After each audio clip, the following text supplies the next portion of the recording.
सिद्धांत विनोद डोंगरे आहे। माझं नाव मोहम्मद नोमान इसान जेवे आहे। आमच्या शाळेचे नाव प्रतिभा निकेतन विद्यालय मुरुम आहे। आमच्या प्रोजेक्टचं नाव रोलर डायजेस्टर कंपोस्टर आहे। आपला भारत देश हा कृषीप्रधान देश आहे। आपल्या भारतात शेतीचे प्रमाण जास्त आहे। आपले शेतकरी फळभाज्या पिकवतात, पिकून झाल्यानंतर ते बाजारात आणून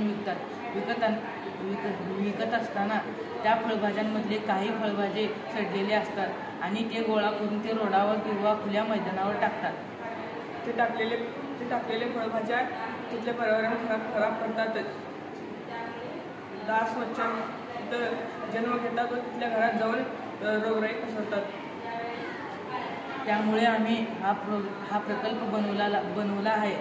हा प्रकल्प बनवण्यासाठी आम्हाला फक्त 100 रुपये खर्च आलेला आहे आणि आपण हा प्रकल्प घरात, शेतात, शहरात कुठेही वापरू शकतो। जर आपण घरात वापरत आहात हे प्रोजेक्ट, जर आपल्याला हा प्रोजेक्ट मोठा करावा लागणार आहे, कारण घरातले कचरे जास्त असते।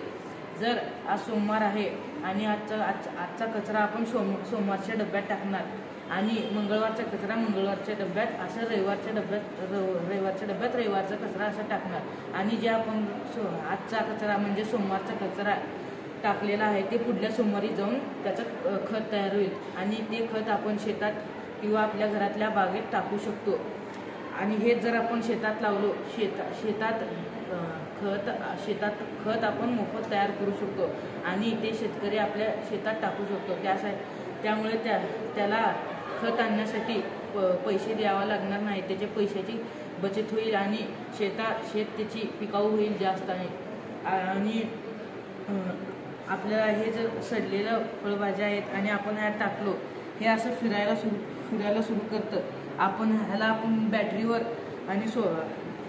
सोलार पॅनलवर चालू शकतो। यामुळे सोलार पॅनलवर चालवल्यामुळे आपल्याला वीज बचत होईल, त्याचेही पैसे आपण वाचू शकतो। धन्यवाद।